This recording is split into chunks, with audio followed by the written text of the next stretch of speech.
Right, hello everyone, and welcome back. It's been a few weeks since the uh, last story time with Mr. Smith. We've had Easter holidays in between, um, but I'm back. I was surprised to receive a few messages asking me when the next instalment would be. So I logged onto YouTube and found that, unbelievably, I appear to have 43 subscribers. I don't know who they are. Russian bots, perhaps. One of them goes by the name of Mr. Stud. So, Mr. Stud, if you're watching, I hope you enjoy today's instalment.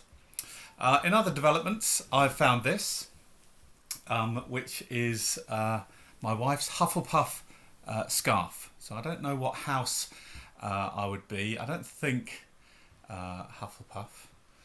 Probably more Gryffindor, Ravenclaw possibly, maybe even Slytherin sometimes. So, where were we? Well, we were fairly near the beginning of the book, so the Dursleys and Harry are on the run.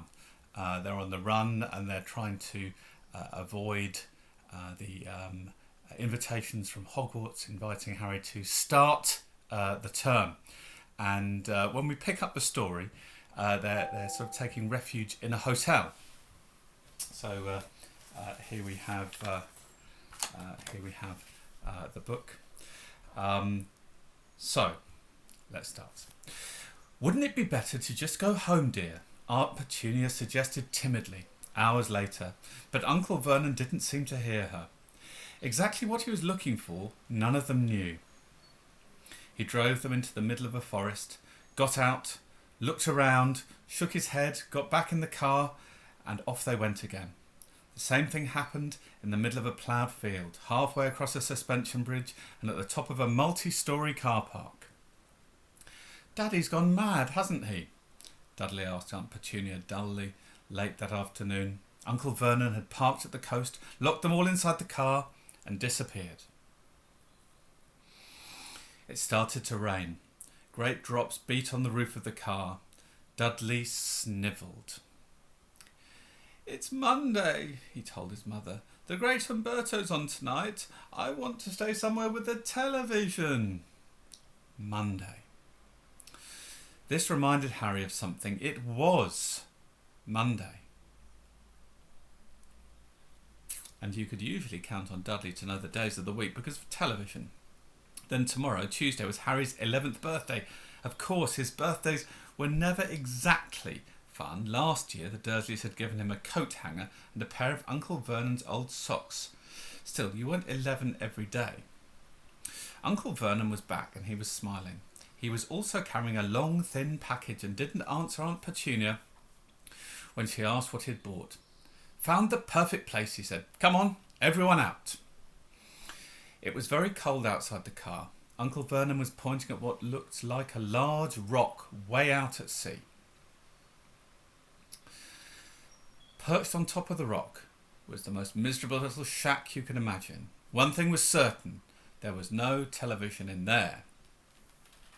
Storm forecast for tonight, said Uncle Vernon gleefully, clapping his hands together, and this gentleman's kindly agreed to lend us his boat. A toothless old man came ambling up to them, pointing with a rather wicked grin at an old rowing boat bobbing in the iron-grey water below them. I've already got us some rations, said Uncle Vernon, so all aboard. It was freezing in the boat. Icy sea spray and rain crept down their necks, and a chilly wind whipped their faces. After what seemed like hours, they reached the rock, where Uncle Vernon, slipping and sliding, led the way to the broken-down house. Lots of alliteration in that paragraph, wasn't there? The inside was horrible. It smelled strongly of seaweed. The wind whistled through the gaps in the wooden walls, and the fireplace was damp and empty. There were only 2 rooms. Lots of alliteration in that paragraph too. Uncle Vernon's rations turned out to be a packet of crisps each and 4 bananas. He tried to start a fire, but the empty crisp packets just smoked and shriveled up. Could do with some of those letters now, eh? He said cheerfully. Don't forget, those were the letters from Hogwarts. Okay. He was in a very good mood. Obviously, he thought nobody stood a chance of reaching them here in a storm to deliver post. Harry privately agreed, though the thought didn't cheer him up at all. As night fell, the promised storm blew up around them. Spray from the high waves splattered the walls of the hut, and a fierce wind rattled the filthy windows. Aunt Petunia found a few mouldy blankets in the second room and made up a bed for Dudley on the moth-eaten sofa. She and Uncle Vernon went off to the lumpy bed next door, and Harry was left to find the softest bit of floor he could and to curl up under the thinnest, most ragged blanket. The storm raged more and more ferociously as the night went on. Harry couldn't sleep. He shivered and turned over, trying to get comfortable, his stomach rumbling with hunger.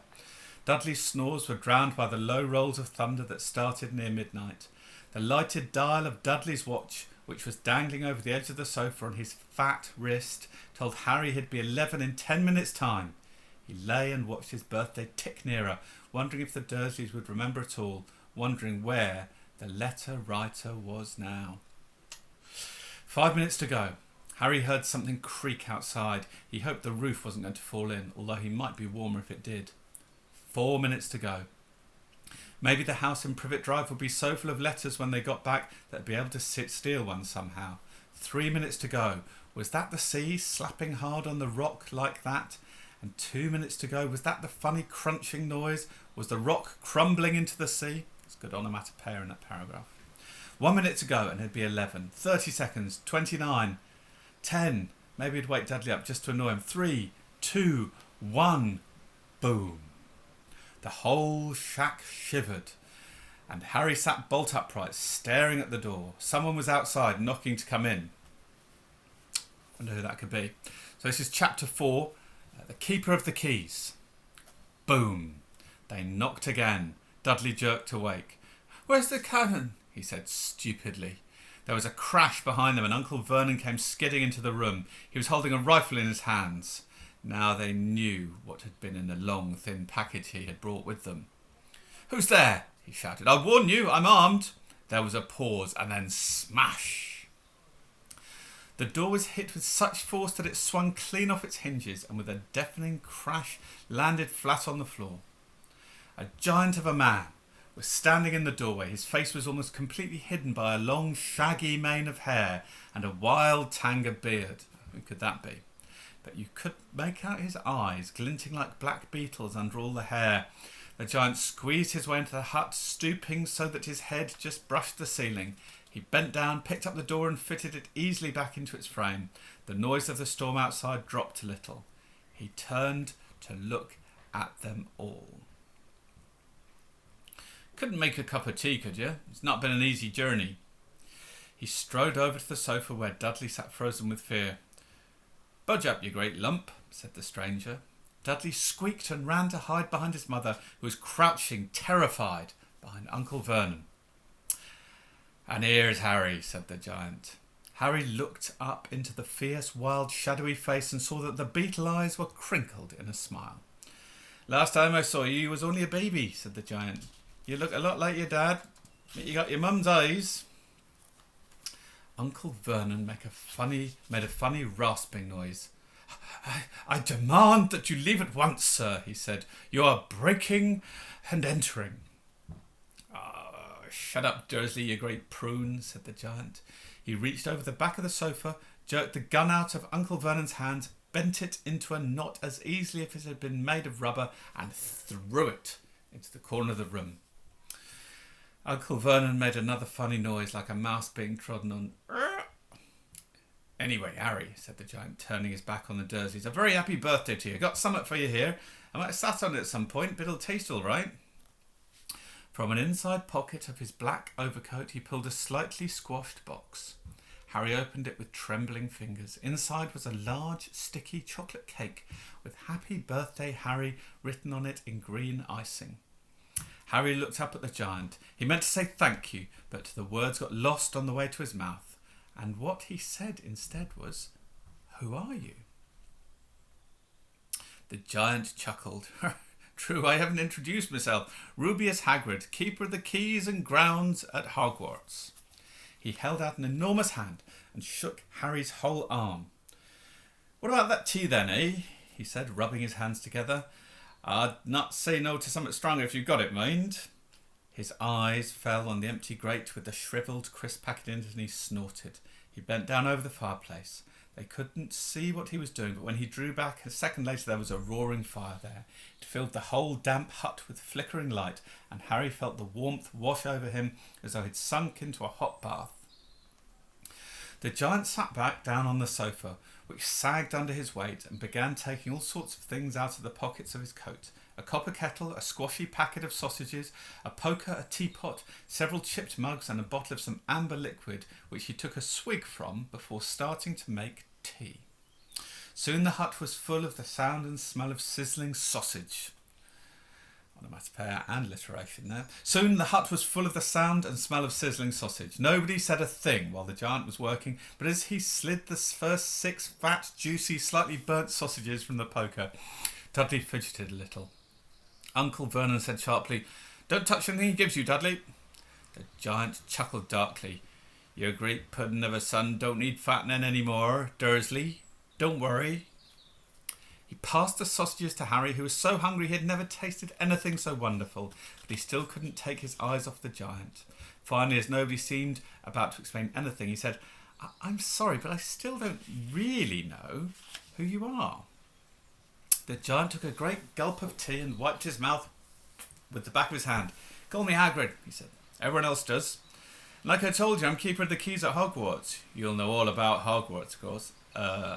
No, said Harry. Hagrid looked shocked.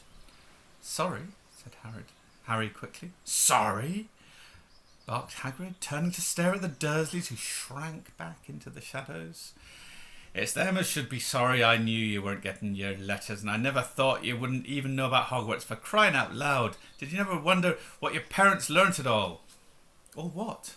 asked Harry. "All what?" Hagrid thundered. "Now, just you wait 1 second. He had leapt to his feet. In his anger he seemed to fill the whole hut. The Dursleys were cowering against the wall.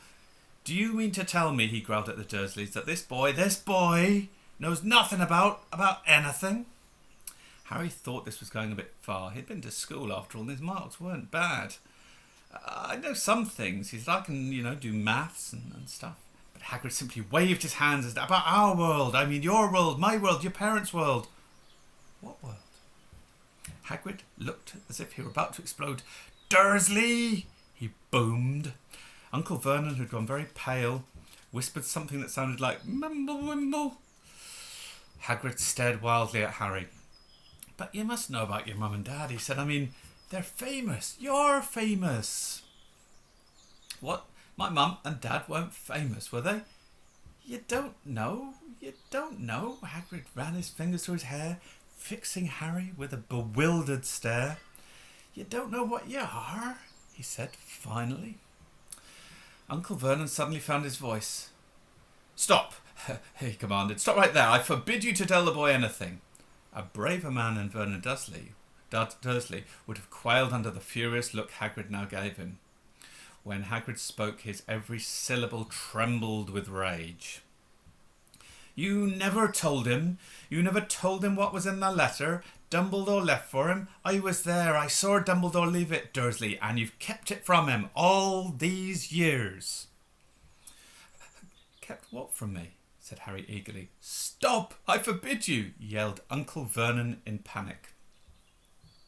Aunt Petunia gave a gasp of horror.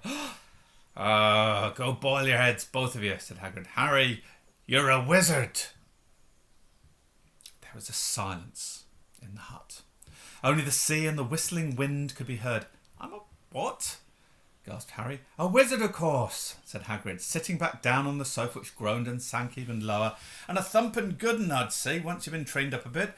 With a mum and dad like yours, what else would you be? And I reckon it's about time you read your letter."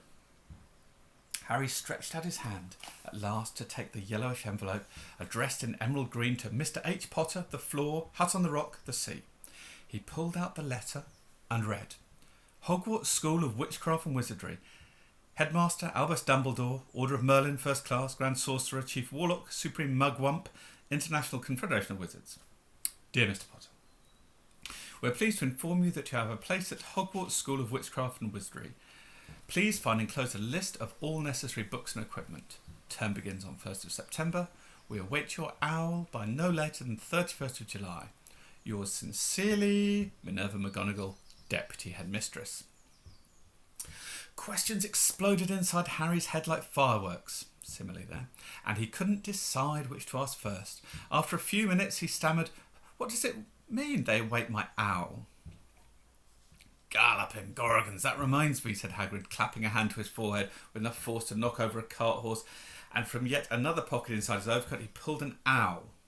A real live, rather ruffled-looking owl, a long quill and a roll of parchment. With his tongue between his teeth he scribbled a note which Harry could read upside down. "Dear Mr. Dumbledore, given Harry his letter, taking him to buy his things tomorrow, weather's horrible, hope you're well, Hagrid." Hagrid rolled up the note, gave it to the owl, which clamped it in its beak, went to the door and threw the owl out into the storm. Then he came back and sat down as though this was normal as talking on the telephone. Harry realised his mouth was open and closed it quickly. "Where was I?" said Hagrid. But at that moment Uncle Vernon, still ashen-faced but looking very angry, moved into the firelight. "He's not going," he said. Hagrid grunted. "I'd like to see a great muggle like you stop him," he said. "A what?" said Harry, interested. "A muggle," said Harry. "It's what we call non-magic folk like them. And it's your bad luck you grew up in a family of the biggest muggles I ever laid my eyes on." "We swore when we took him in we'd put a stop to that rubbish," said Uncle Vernon. "Swore we'd stamp it out of him. Wizard, indeed." "You knew," said Harry. "You knew I'm a wizard?" "Knew?" shrieked Aunt Petunia suddenly. "Knew? Of course we knew. How could you not be, my dratted sister being what she was? Oh, she got a letter just like that and disappeared off to that school and came out every holiday with her pockets full of frog spawn, turning teacups into rats. I was the only one who saw her for what she was, a freak. But for my mother and father, oh no, it was Lily this and Lily that. They were proud of having a witch in the family." She stopped to draw a deep breath and then went ranting on. It seemed as if she'd been wanting to say all this for years. Okay, we'll stop there and we'll pick it up again tomorrow.